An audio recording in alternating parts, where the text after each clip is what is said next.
change this. Okay. Shall we start? Yes, sir. Thank you. Good afternoon, everyone. Over the last 3 days, the Monetary Policy Committee carefully reviewed evolving global and domestic macroeconomic developments. We noted that global economic activity and trade has continued to expand, though there has been some easing of momentum since our April meeting. Inflation pressures have emerged in some key advanced and emerging economies, driven in part by rising commodity prices, especially those of crude oil and petroleum. Financial markets have been driven mainly by monetary policy expectations and geopolitical developments. Emerging market currencies have, by and large, depreciated against the US dollar. On the domestic front, GDP growth for 2017-18 has been revised and estimated at 6.7%, backed by an all-time high production of food grains and horticulture, strengthening of industrial growth, and resilient services sector activity. For 2018-19, the forecast of a normal southwest monsoon augurs well for our agricultural sector. In manufacturing, capacity utilization has increased, and the manufacturing PMI remained in an expansionary mode for the 10th consecutive month in May on the back of new domestic orders and exports. In the services sector, various high-frequency indicators suggest improving performance. Investment activity is expected to remain robust even as there has been some tightening of financing conditions in recent months. Both rural and urban consumption remains healthy and are expected to strengthen further. Accordingly, the MPC decided to retain the projection of GDP growth for 2018-19 at 7.4%, with risks evenly balanced around this number. Retail inflation, measured by the year-on-year change in the consumer price index, rose sharply to 4.6% in April. Even excluding the estimated impact of an increase in house rent allowances for central government employees, headline inflation was at 4.2% in April, up from 3.9% in March. In May, households reported a significant rise in inflation expectations. Manufacturing firms reported input price pressures and an increase in selling prices. The cost of farm inputs and industrial raw materials has risen sequentially. Since the MPC's meeting in early April, the price of Indian basket of crude has surged from $66 a barrel to $74 a barrel. This, along with an increase in other global commodity prices and recent global financial market developments, has resulted in a firming up of input cost pressures and persistence in the higher CPI projections for 2018-19. In the MPC's view, the price of the Indian crude basket imparts considerable uncertainty to the inflation outlook, both on the upside and the downside. Taking these effects into account, the projection of CPI inflation for 2018-19 is revised to 4.8 to 4.9% in the first half, the first 2 quarters of 2018-19, and 4.7% in the second half for both quarters, including the HRA impact for central government employees, with risks tilted to the upside. Excluding the impact of HRA revisions, CPI inflation is projected at 4.6% in the first half and 4.7% in the second half. On a careful assessment of all these factors, the MPC decided to raise the policy repo rate by 25 basis points and retain the stance of monetary policy at neutral. The committee reiterated its commitment to keep inflation at the target of 4% in the medium term and to remain vigilant on how actual inflation unfolds. Underlying the MPC's decision was the concern that headline inflation has been sharper than anticipated and that it has remained above the target of 4% for 6 months in succession. Over this period, the MPC maintained status quo on the monetary policy stance, in order to carefully evaluate and monitor how the various risks to inflation have evolved. Moreover, an abiding concern of the MPC has been that the impulses of growth were nascent and taking root. In its current assessment, domestic economic activity has exhibited revival in recent quarters, and the output gap has almost closed. Investment activity, in particular, is recovering well and could receive a further boost from resolution of distressed sectors of the economy under the Insolvency and Bankruptcy Code. It is in this context that the MPC decided to raise the policy rate after a prolonged pause. Going forward, we will continue to be cautious and remain vigilant in which the balance of risks around both growth and inflation play out. I'll now request Dr. Acharya to say a few words. Thank you. Thank you, Governor. Good afternoon, everyone. First, I'll explain briefly how the recent inflation prints have affected our projections for the year. While the April and May prints have more or less been in line with our April projections, there has been an important compositional shift. Inflation, excluding food and fuel, has hardened sharply, driven by a variety of factors laid out by the governor, such as the oil price rise and input cost pressures. This hardening has imparted persistence into higher inflation projections for the next year. In contrast, food inflation has remained benign, and the typical seasonal pickup that one sees around this time has been delayed. This has put some softening into the short-run inflation projections. Overall, however, the ex-HRA inflation projection for the second half of 18-19 has risen by 30 basis points from 4.4% to 4.7%. And in parallel, growth indicators appear to suggest that economic revival is now on a sound footing. Given the MPC's commitment to maintain headline inflation at target rate of 4% on a durable basis, the time seemed right to the committee for raising the policy rate by 25 basis points. Second, let me turn to liquidity. As expected, the redemption of market stabilization securities in March and the normalization of bank balances have added to liquidity in April. However, higher than expected increase in currency in circulation during both April and May, as well as the Reserve Bank's foreign exchange operations during this period, have negated much of the system-wide increase in liquidity. In other words, liquidity remained in neutral zone during March and April, even though it switched back between deficit and liquidity during several weeks. In terms of magnitudes, the daily average liquidity absorption by the RBI, this is the excess liquidity that RBI mops up as surplus liquidity from the system if the net LAF operation is positive. During the month of May, this was 0.12 trillion rupees or 12,000 crores as compared to 0.5 trillion or 50,000 crores in April. The weighted average call rate at which money market participants lend to each other overnight on an unsecured basis, and which is a good proxy for liquidity conditions in the economy. This rate has remained soft, on an average 5 basis points below the policy rate during April to May 2018. It was 3 basis points below the policy rate during Jan to March 18. At the time of last policy, we had indicated that liquidity is likely to remain moderately in surplus during the first half of fiscal year 18. The few days of June so far have been in comfortable surplus liquidity condition of 0.9 trillion or about 90,000 crores. This has been driven by an increase in government spending. However, the currency in circulation expansion has remained above trend, and looking ahead, advanced tax outflows in mid-June would also reduce the system liquidity.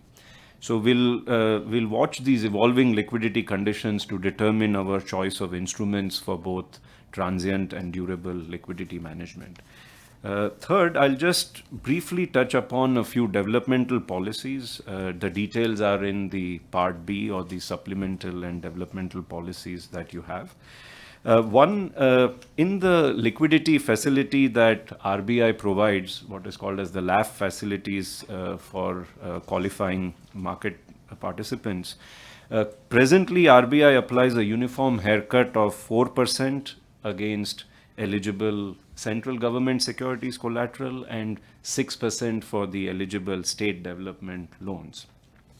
This is in contrast to international standards where the haircut typically depends upon the maturity of the collateral because that reflects the market risk that the collateral is going to have.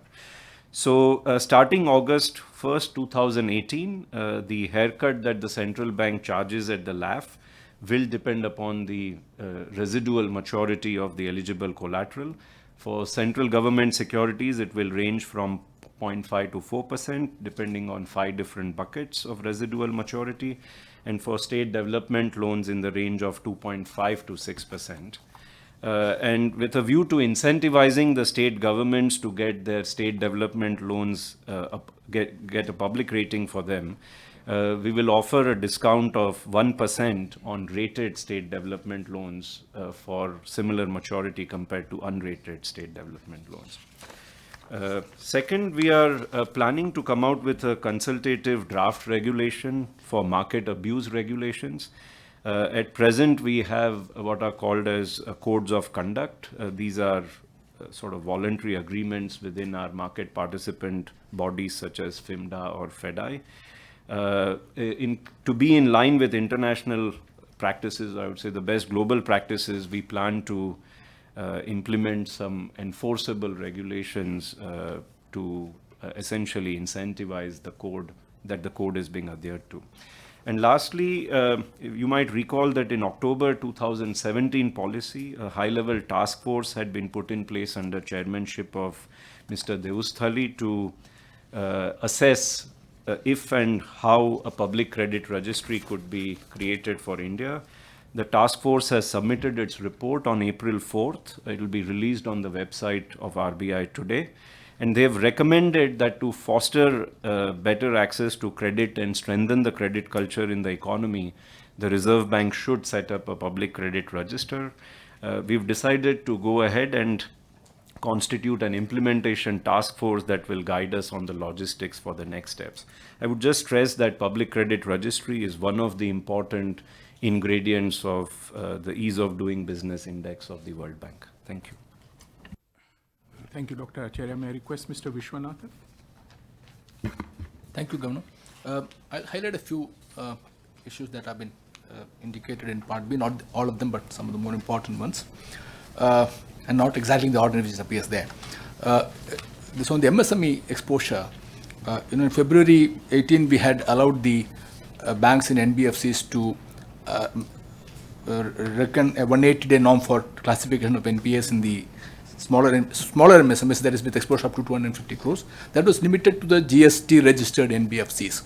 Now we have decided to extend it to the non-GST registered NBFCs, but there is, as we go forward, an incentive for getting registered because there's a phase-in of going back to the normal 90-day norm in case of those which are getting registered, but for others it will come back immediately if they don't get registered by 31. So we believe this we are doing because we believe that formalization of this sector is beneficial for financial stability. The second part, of course, is this conversion of urban cooperative banks into small finance banks, because there's been demand from some quarters that we must allow them to cooperatize. And we believe that small finance banks are also having the same mandate of financial inclusion as part of their fundamental business model. So we will come out with a detailed scheme on this conversion from small finance banks to urban cooperative banks, small finance banks. Incidentally, if you recall, the High Power Committee under Mr. Gandhi, which went into the urban cooperative banking sector, had recommended that such a thing should be done. Another is on the LCR. We have SLR and LCR, so we have been allowing a carve out from the SLR, which can be reckoned for SQLs for LCR as well. So we have now raised that carve out from 11% to 13%. So 200 basis points increase there to is the liquidity. On the SDLs, the current system is to value them with a markup of 25 basis points above the GSEC rate for the of the similar maturity, with a view to improving or bringing a more realistic valuation of STLs in the bank's balance sheets. We have decided that the non-trade state government securities will be valued based on the state-specific weighted average spread over the yield of the central government securities of similar maturity, as observed during the primary auctions. The traded securities, of course, will be valued as per their market price. We've also allowed the CICs to sponsor InvITs and reckon the investment in InvITs, the extent of the minimum required as sponsor, which is 15% today as per SEBI regulations, as part of the minimum 60% that they have to invest in equities of good companies. This will foster investment and infrastructure. That's really. Thank you very much. Request Mr. Kanungo, please. Thank you, sir. I'll dwell on some of the important announcement that is being made in the development and regulatory policies, that is part 2, part B. First, the payment system.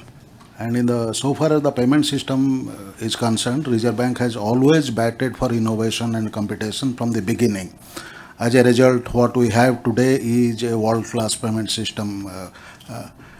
Proceeding in that direction, we feel that when it comes to the retail payment system and the provision of the platforms, there is too much of concentration risk. So we'll bring out a policy paper in 3 months' time with a view to fostering innovation and competition in this sector, and to mitigate the concentration risk.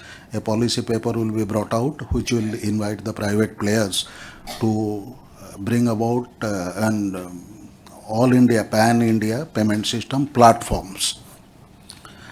On the central counterparties in the post-global financial crisis, they have emerged as very important FMIs, financial market infrastructure entities, because they provide the guaranteed settlement risk, and so far as guaranteed settlement risk is concerned, by providing that, they mitigate they foster financial sector stability. We'll bring out guidelines, a framework, providing for their capital structure, governance structure, and also the recognition of the foreign CCPs in India. Because there is international consensus that they should be well regulated, well capitalized, and well supervised. So we'll bring out a policy paper on that. We'll bring out the guidelines for that. So far as the standalone primary PDs are concerned, primary dealers, they are important part for development of the GSEC market, while not diluting their role so far as the GSEC market is concerned. Our effort has always been that how their other activities can be improved. They have come to us several times saying that so far as providing a bouquet of services to their API clients, they are not in a position to do so because they don't have a AD license. They are not allowed to deal with foreign exchange. So for the purpose of providing these kind of services to their API clients only, will give them a limited foreign exchange license, authorized dealer license. So that guidelines will also be issued. Now I'll come to the when issued market and the short sale market. RBI has always tried to broaden and deepen the movement, the government securities market. With that in view, in February 2006, we allowed the short sale in the government securities, so that the participants, they can express a two-way view on the interest rate, and there would be better price discovery. Currently, only scheduled commercial banks, the primary dealers, and very well-managed urban cooperative banks, they are allowed to participate in that market. However, there are security-wise short sale limits and overall aggregate limits also on these eligible entities. So now we have decided that it should be relaxed, the limit will be relaxed, and the participation will be broadened, new entities will be allowed. Similarly, in the when issued market also, that too was introduced in 2006, and so that anyone who is eligible to participate in the auction, the short sale position can be taken only by the banks and PDs as of now. There also the limit remains, 5% of the issued amount is the limit.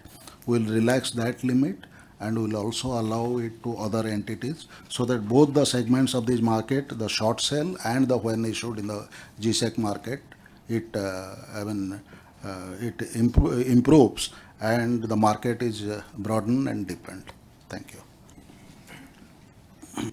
Thank you, Mr. Kanungo. We'll now take a few questions. Economic Times? Good afternoon, Governor. Thank you. Ajay Govardhan. You have raised the rates and at the same time you have raised the inflation forecast as well.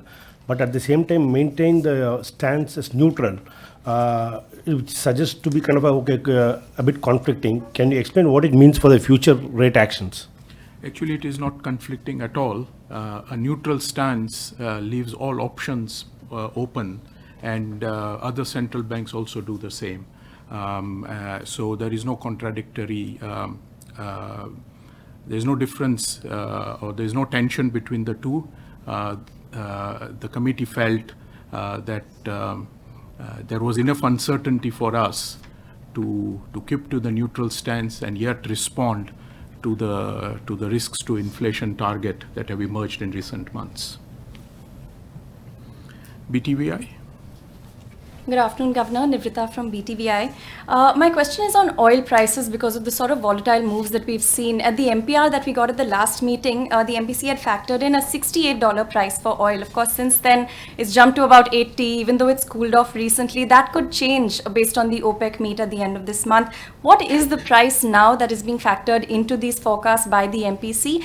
And also, does the inflation forecast factor in a full pass-through of the rise in oil prices, or do you expect it will be an incomplete pass-through? Request Dr. Acharya. Typically we tend to use the most recently available price in our projections. So that's the one that we have employed, and as we have flagged in the resolution, there has been a 12% increase in the crude oil price since the April policy. In terms of the pass-through, I think that is the government's policy at the present, and so that is what we assume as well. But what is factored into the projections for inflation? Is it? That's the full pass-through. Yeah. All right. Yes. Cogensis? Thank you, Governor. Bijoy from Cogensis here. You spoke about the liquidity side, and you have also done a SLR carve-out for meeting the LCR. But on the broader side, because there is an FX intervention strategy also that you've been working on, can you give a little more clarity to the markets in terms of OMOs, because OMO purchases especially, because you did one and you stopped, and there has been lackluster demand in the market for government securities. So if you could throw some light on what your view and what your strategy on that front is, because it has a much wider implication on your overall policy too.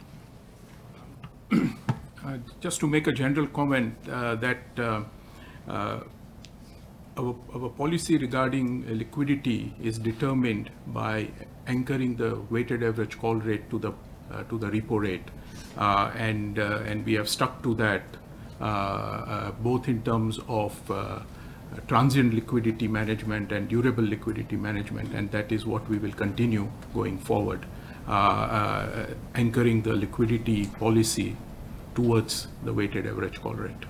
You want to add anything? Thank you. Bloomberg Quint. Kamna Gira from Bloomberg Quint. A number of emerging market central banks have responded to the volatility in the currency markets with the rate defense. What is the RBI's perspective? Is that built into the inflation projections? What does the RBI believe is the efficacy of the rate defense in the case of the Indian currency? Our monetary policy is determined by the nominal anchor that has been given to us through a legislative process, and which is the consumer price index. Hindu? Yeah. After the last policy, bond yields went down. When the minutes of the same policy was released, bond yields went up. So why do you think the market is misinterpreting, or do you think the market is unable to interpret what the RBI is trying to say, or that is a part of the communication policy? Yeah, of course, I think minutes are important, so is the resolution, and in some ways if the minutes were not important, there would be no value to putting them out separately besides the resolution. I think I view the process as being quite open, transparent and positive, in the sense that different members of the MPC often have divergent views, and minutes seem the right way to convey them. But I think what is important to keep in mind is that the resolution reflects the majority view, whereas the minutes are the individual views of the members. I think that's something for the markets to keep in mind. Thank you.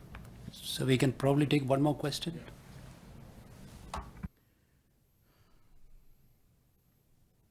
Dow Jones, Wall Street. Thank you, sir. Sir, how much more pen left in the bad loan resolution process, and if there are more farm loan waivers later this year in the state elections, how do you see those things? I'll request Mr. Vishwanathan to answer the first part. The second part is that the farm loan waivers so far that have been given have been done through the budgets of the individual state governments, and therefore the implications on the banks' NPAs directly is not there. So Vishwanathan. See, you have taken note of the financials reported by the banks. Much of it is driven by better recognition of NPAs. And a notable feature of this is, if you see the PCR, the provision coverage ratio of almost all the banks has gone up substantially. And this also we have to see in the context of the kind of resolutions that we have seen in the two large cases that have happened, where in both the cases the banks are in the money because the provisions held by them were much higher, and if they're going to make. And we believe that some of the other cases that are in the pipeline, if they're resolved in the same manner, the banks will have some right back in terms of provision that they have made. So we believe that going forward, things should kind of improve. We'll just take one more. CNBC Awaz.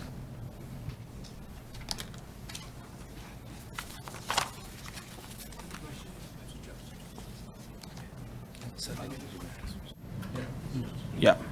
So the question is कि आपने हाल में देखा है इस साल, अगर आप जनवरी से लेकर के अभी तक का आउटफ्लो देखते हैं फॉरेन इन्वेस्टर्स का, तो वो करीब करीब उसी लेवल पर है जो 2008 में था.